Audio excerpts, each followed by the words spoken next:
Seja bem-vindo ao programa Apontamentos da Semana. Aqui onde a atualidade espiritual acontece.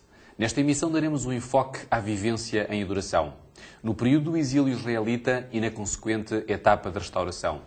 A relação entre o desejo e os ídolos é dinâmica. De acordo com o desejo, o ídolo sofre mutações. Quando o desejo é dinheiro, o ídolo pode ser o trabalho. Mas quando o desejo é luxo, o ídolo é o próprio dinheiro. Quando o desejo é prazeres, o sexo torna-se um deus. Mas quando o desejo é sentir-se amado, o ídolo pode ser o próprio cônjuge. Ou os filhos. Quando o desejo é fama, o ídolo pode ser o conhecimento ou o talento. Mas quando o desejo é poder ou controle, o cargo político ou o púlpito da igreja podem se tornar num deus. O ídolo alimenta os desejos e só é apreciado enquanto atende necessidades ou caprichos. Para percebermos a nossa tendência idólatra e o verdadeiro sentido da adoração na história de Israel, contamos uma vez mais com a preciosa ajuda do nosso painel residente, o pastor Jorge Machado e a doutora Isabel Ruivo, a quem desde já agradecemos a vossa preciosa colaboração. Começaremos com o pastor Jorge Machado. Como é que foi possível a existência da apostasia na história do povo de Israel quando este foi considerado o povo especial de Deus? E já agora, que repercussões é que teve na sua história? Realmente Israel era o povo de Deus, o povo peculiar de Deus, mas eram homens, mulheres, sujeitos ao pecado e ao mal como nós. Hoje estamos sujeitos, não eram mais nem menos do que nós. Como se diz na gíria, não é? Somos feitos desta massa, com as tendências que herdamos, tendências e inclinações que herdamos e que depois se projetam na nossa vida e se desenvolvem na nossa vida. Ora, em termos da apostasia de Israel, a apostasia não aconteceu de um momento para o outro.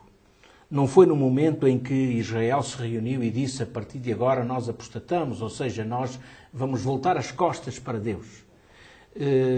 Isso aconteceu paulatinamente. Aconteceu pouco a pouco em todo o processo histórico da vida de Israel. E chegou exatamente ao ponto culminante. Eu diria que uma cedência aqui, outra cedência ali, desencadeando aqui uma mudança e ali outra mudança. Pouco a pouco este povo foi se afastando de Deus. Eu creio que a principal razão da apostasia estava no facto de o povo de Israel deixar de olhar para Deus e começar a olhar para si próprio. Na nossa vida, a mesma coisa se dá. Quando centralizamos o nosso pensamento em nós mesmos, e na introdução que fez demonstrou exatamente isso, ou abordou exatamente isso, então poderemos afastar-nos tanto de Deus que nos encontremos na mesma situação que Israel se encontrou no passado. Pastor Jorge, num plano de impacto colateral da liderança, neste caso em relação com o povo de Israel, nós poderíamos dizer que a apostasia, sendo vivida pelos líderes de Israel, terá um impacto direto na vivência religiosa do povo? Eu estou-me a recordar rapidamente Ezequiel 18, quando faz uma breve interlocução, o profeta Ezequiel, até visualizando cerca de 25 homens que dão as costas ao templo de Jerusalém e têm uma atitude de prostração ou de adoração ao Deus Sol. Neste caso, panteísmo dentro do santuário em Israel.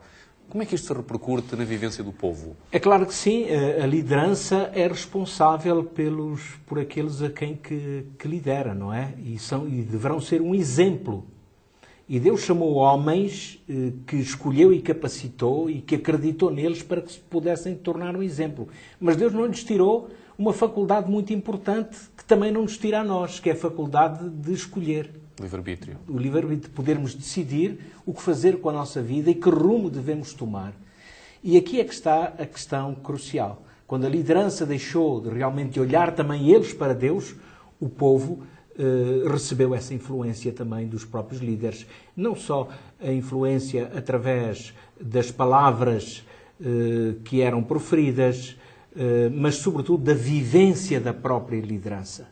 Somos tendentes a imitar aquilo que vemos. Os filhos, por exemplo, imitam os pais, não é? E os pais são os líderes, digamos assim. nós também somos seres que influenciamos e somos influenciados. Pastor Jorge, pegando nesse conceito de um certo mimetismo de repetição de comportamentos da sociedade, talvez agora dirigir-me-ia à doutora Isabel, a aculturação é um instrumento da sociologia. De que ponto, ou de que forma, desta perspectiva, é possível, tendo uma ótica no sistema de valores cristãos, resistir à aculturação? É possível resistir? Há uma expressão que a Bíblia afirma, estar no mundo, mas não ser do mundo. Como é que se processa esta questão? É difícil, não é? Porque nós estamos no mundo e Deus disse que não nos tirava do meio dele, não é? Portanto, a questão é conseguirmos ter grandes... estarmos protegidos, digamos assim, com princípios e com valores muito, muito importantes que são dados desde a educação das nossas crianças. Não é? Princípios esses que nos reforçam as nossas defesas para, em contacto com o mundo, não sermos contaminados com aquilo que ele tem de mal. Mas também sabemos que no mundo há muitos que precisam de nós. E, portanto, daí não os tiramos do mundo. Né? Nós estamos no mundo para servir também aqueles que nós precisam, mas com alguma proteção, com algumas defesas, para que não sejamos contaminados com aquilo que nos poderá afastar de Deus e da verdadeira adoração. Poderíamos então dizer que o povo de Israel, como referiu há pouquinho o pastor Jorge, progressivamente acabou por ser aculturado pela cultura neobabilónica. Jeremias 29, 10 a 14, nós encontramos alguns traços do caráter de Deus. Será que é possível retirar alguma esperança deste texto? Jeremias 18, 29, no versículo 10, diz: certamente que passados 70 anos na Babilónia vos visitarei e cumprirei sobre vós a minha palavra, tornando-vos a trazer a este lugar. Isto é um Deus de esperança, não é? Portanto, num mundo tão difícil em que vivemos, não há que nos entristecermos, porque temos sempre, devemos ter sempre na nossa mente este Deus que não nos abandona e que, apesar de tudo, e apesar do povo ter estado em contacto no Egito, não é? Portanto, ter se afastado tanto de Deus, há sempre esta esperança e Deus sempre promete que nos há de estar connosco, não é? Portanto, é um Deus amoroso, um Deus longânimo, um Deus perdoador. E, portanto, ninguém acreditava que o Templo de Salomão fosse destruído, não é? Mas ele foi. E, portanto, que esperança é que este povo teria? Mas realmente Deus tinha esta promessa e fê-la cumprir-se no povo de Israel, voltando a reconstruir aquele templo. Portanto, doutora Isabel, é possível ter esperança no cativeiro? Sobretudo nós recordamos que este grupo, inicialmente, os primeiros cativos de Israel, fizeram um percurso de cerca de 1000 quilómetros. A distância de Jerusalém a Bagdade, a antiga Babilónia, eram cerca de 960 quilómetros em linha reta. Talvez com os trilhos, com as curvas, o circundar das montanhas, era exatamente 1000 quilómetros. Eles faziam cerca de 25 quilómetros por dia e presos em aguilhões. Quando chegaram àquele local, eu estou-me a recordar rapidamente Daniel e dos seus amigos, nós poderíamos até dizer, alguns comentaristas defendem esta ideia, eles foram entregues ao chefe dos eunucos. Quer dizer que há uma grande probabilidade de Daniel e dos seus amigos terem sido vivenciado esta experiência, até serem eunucos. E nós podemos ver em algumas evidências bíblicas, nomeadamente a família de Daniel poucas vezes é mencionada, ou nenhuma vez é mencionada. Nós podemos dizer que é um argumento de silêncio, outras famílias de outros personagens bíblicos também não são mencionadas, mas nós vimos quando Daniel e os seus amigos, neste caso ele é colocado na cova dos leões e é retirado, em seguida os outros elementos acusadores são colocados juntamente com as suas famílias. Este era um castigo típico do Império Neobabilónico. E em nenhum momento nós vemos mencionado a família de Daniel. Por isso, possivelmente, ele terá sido eunuco, até porque foi entregue ao chefe dos eunucos. E a pergunta é, como é que uma pessoa, em circunstâncias tremendas, aquele povo, pode ter esperança? Pois, a mesma que nós... também ao pastor Jorge. É a mesma esperança que nós temos que ter hoje, quer dizer, não há, com essa distância temporal, a esperança é a mesma porque o Deus é o mesmo que nos exatamente, que nos e este fortalece. o nosso Deus é um Deus que transmite esperança. E se quisermos pegar na palavra de Deus, vamos ver que a mensagem da Bíblia, se pudéssemos resumi-la numa só frase, diríamos: Deus é fiel. Deus é fiel. Deus é fiel porque realmente Ele transmite essa esperança. É imutável. Deus não não deixa o homem no vazio. Em circunstâncias adversas, como aquelas em que viveu o povo, e referiu Daniel, em circunstâncias tão adversas, Deus demonstrou realmente a Daniel que havia esperança. E não é um sentimento, nem uma emoção. Não é um sentimento, nem uma emoção. Ou não Não, é só? também leva, é claro que nós sentimos, e as emoções estão lá. Nós não as podemos desassociar, digamos assim, daquilo que é a realidade da vida. Não é? Porque também somos seres emotivos, etc. Mas a esperança é algo muito concreto. É aquilo que Deus diz assim: eu tenho este propósito para vós e vos garanto exatamente isto. Ou seja, Deus dá garantias. Não nos pede que tenhamos uma esperança apenas vazia, sei lá, que aceitemos isto quase de uma forma efêmera, como alguma coisa que poderá ou não poderá acontecer, mas Deus, Ele realmente deseja cumprir os seus planos na experiência humana, como fez com o povo naquele tempo em cativeiro. Eu diria só, permite-me, pastor Jorge, diria só que o facto de nós sermos leitores da Bíblia e todas essas histórias relatadas na Bíblia são realmente o alimento para essa nossa esperança. Portanto, diria, e não me querendo repetir, que apesar de todas as adversidades, temos imensos relatos bíblicos de que, apesar das maiores dificuldades, Deus esteve sempre presente e a sua palavra, nunca faltou à sua palavra, à sua promessa. E daí a esperança ser realmente aquilo que alimenta a nossa fé. Se eu não tiver esperança, não preciso ter fé, não espero nada em ninguém. Sim, de que se alimentou Daniel, por exemplo. Vemos o exemplo bíblico em que ele se alimentava de Deus, digamos assim, espiritualmente e à fonte. Porque 3 vezes ao dia, pelo menos, é o que está mencionado na Bíblia, Daniel ia perante o Senhor e este ir perante o Senhor era como que buscar energia e esperança para a sua vida. No Alimentar da Esperança nós temos uma citação tradicional da Mishnah hebraica e que se afirma que terá tido origem no cativeiro, no exílio em Babilónia. É uma palavra hebraica que eu vou repetir muito rapidamente, que se diz Leshanah Abachá Be de Jerusalém, que significa ano que vem Jerusalém. Esta era a esperança de todos os israelitas quando estavam no exílio. Ano que vem, Jerusalém. Todos os dias eles repetiam esta citação.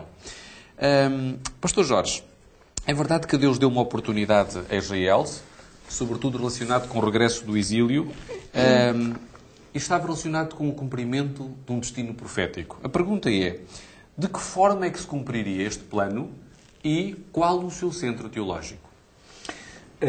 Deus tinha o propósito de levar o povo de Israel à reconstrução daquilo que era, digamos assim, o centro do plano de Deus, que era a adoração. A adoração está no âmago de todas estas questões. Está no centro também do conflito, digamos assim, dos séculos que opõem Deus e o inimigo de Deus. Portanto, o templo não existia e era necessário restaurar o templo.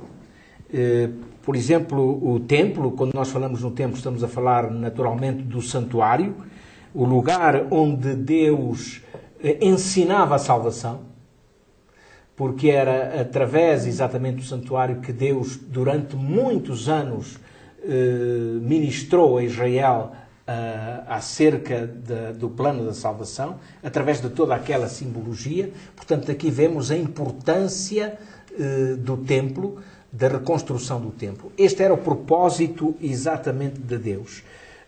Todo aquele cerimonial prefigurava, digamos assim, a missão de Cristo como Salvador, e isso era o aspecto mais importante da vida dos povos, do povo de Deus, em todas as épocas, assim como é o aspecto mais importante para nós hoje. Nós podemos adorar a Deus e se calhar alguém dirá: eu falo-ei como quero, de acordo com aquilo que eu acho que é bom ou que é mau. Nós tivemos o exemplo de Caim e Abel, do qual já referimos aqui noutras edições dos apontamentos da semana, em que vimos exatamente a diferença entre aquilo que é concentrar o nosso coração, a nossa motivação num plano que Deus tem para a nossa salvação e aceitar esse plano, do que simplesmente concentrarmos em nós mesmos e dizermos vamos adorar o Senhor sem sabermos o que estamos a fazer. Antes da edificação deste sistema de adoração em Jerusalém, nós encontramos um outro sistema instituído em Babilónia. Daniel, no capítulo 7 e no versículo 25, previu a introdução de um sistema que cuidaria de mudar os tempos e a lei. Curiosamente, no livro de Daniel, sempre que o profeta relaciona-se com assuntos temporais, ele fala em prosa. Quando se relaciona com assuntos celestiais, ele introduz a poesia. Curiosamente, também, o rei de Babilónia, neste caso, várias vezes tentou ocupar o lugar dirigido a Deus. E o verbo que lá está, vaiak, o sujeito é sempre atribuído a Deus, normalmente. Exato. E quando o rei de Babilónia determina, está a ocupar o sujeito relacionado com Deus. A pergunta que eu faço, e está aberta aos dois neste momento, qual é a nossa postura quando um sistema religioso contraria o articulado legal que é a vontade de Deus? Pois, Qual foi a postura daqueles elementos em Babilónia perante este sistema de adoração, que é uma contrafação? A frase que perdurou durante muitos séculos e que hoje servirá também de mote, digamos assim, para nós, diante de uma circunstância dessas que põe, é: escolhei hoje a quem servais. Obrigatoriamente nós temos que escolher. Ninguém passará por este mundo sem escolher. E nas questões de âmbito espiritual, aquelas que têm a ver com o nosso futuro eterno, nós temos que escolher. E, portanto, de um lado está Deus, a sua vontade, a sua palavra, o seu plano de salvação, e do outro lado está exatamente outra coisa que foge a este plano de Deus. E nós estamos ali, com o nosso livre-arbítrio para escolhermos. É claro que Deus nos motiva a uma boa escolha. Deus não nos abandona e diz assim: escolhe e pronto, agora tu é que sabes, decide. Mas Deus dá-nos as informações necessárias e corretas para que a nossa decisão e a nossa escolha seja a melhor. E por isso temos a sua palavra. Doutora Isabel, a nossa sociedade, neste momento já não é pós-moderna, faliu este sistema, declarou que não existem verdades absolutas, existe apenas ética situacional, consciência relativa. Como é que vamos aplicar esta premissa perante a palavra de Deus? Cada vez mais difícil. Sabemos que o inimigo não dorme, não é? Aqueles que querem continuar como no passado fiéis a Deus, tal como o povo do Egito, encontra sempre muitas dificuldades.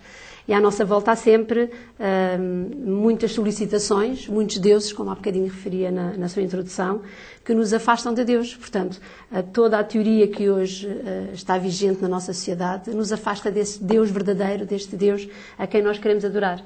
E, mais uma vez, Deus, no seu caráter amoroso e longânimo, espera por nós, pela nossa decisão, pela nossa escolha.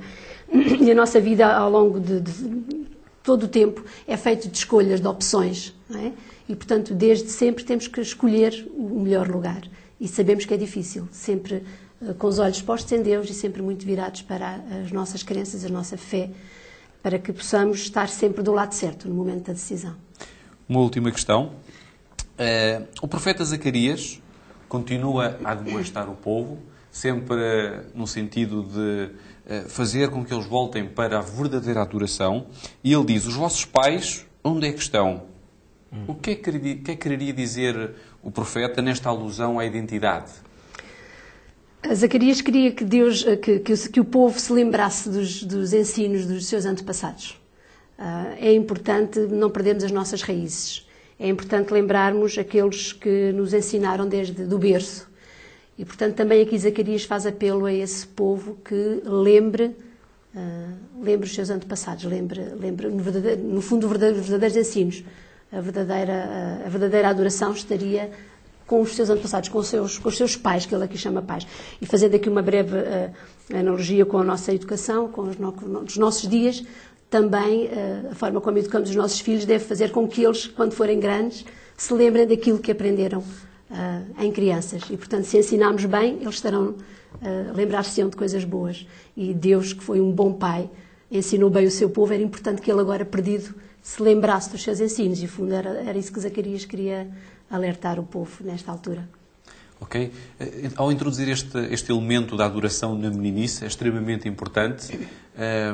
A psicologia afirma que nós não somos uma massa informe fotoplasmática. Passamos o palavrão à frente, ou seja, nós não somos um papel em branco em que se registra apenas uma escritura. Nós temos sentimentos, temos emoções, temos vivências muito próprias, personalizadas. E a questão é, talvez eu dirija também ao pastor Jorge, como é que se pode vivenciar a adoração, sobretudo quando, por exemplo, num lar, nem todos têm a mesma visão? Não deixa de ser difícil. Não deixa de ser difícil. De facto, é uma questão bastante complexa. Isto é uma micro-realidade. O Israel vivia numa macro-realidade. Exatamente. Mas o aspecto individual de cada ser, de cada pessoa, e até dentro do conceito da sua própria liberdade, poderá dar-nos uma resposta acerca disso. Eu queria só aqui acrescentar o que já foi falado em outros apontamentos. Eu penso que o nosso, tal como no passado, hoje nas nossas famílias, o exemplo é tudo. Não vale a pena o pai dizer uma coisa e a mãe dizer outra. Vale a pena sim o pai, e aqui o pai e a mãe, enfim, de forma arbitrária, um dizer uma coisa e o outro fazer aquilo que é correto. E a criança optará não pelo que diz, pelo que fala mais, pelo que argumenta mais, mas a criança irá decidir pelo modelo, pelas atitudes, pela postura daquele que em conformidade consigo perceberá. Não adianta o que me é dito, mas adianta que aquele pai, não é? Sendo o pai ou a mãe, age com carinho, com amor, com compreensão, enfim, todas aquelas características que uma criança precisa para crescer de uma forma saudável, independentemente das palavras. Não adianta muito falarmos se não dermos o exemplo. Eu penso que o segredo da educação está aqui. E, portanto, o ser humano está em constante adoração e se não for verdadeiramente orientado com pilares, com um sistema de valores, com referências, facilmente entrará em apostasia. Foi a situação em Israel. Não temos muito mais tempo, vamos ter mesmo de concluir. Quando Dagon, a divindade suprema do panteão filisteu, foi colocada diante da Arca da Aliança, esta representando o poder de Deus, caiu esfacelado por terra. Todo adorador que submeter os seus ídolos à presença de Deus viverá uma experiência similar, sendo libertado e iniciando-se um processo de verdadeira adoração. A apostasia em Israel, antes e pós-exílio, foi sobretudo um problema de adoração. Será que este também é o seu problema?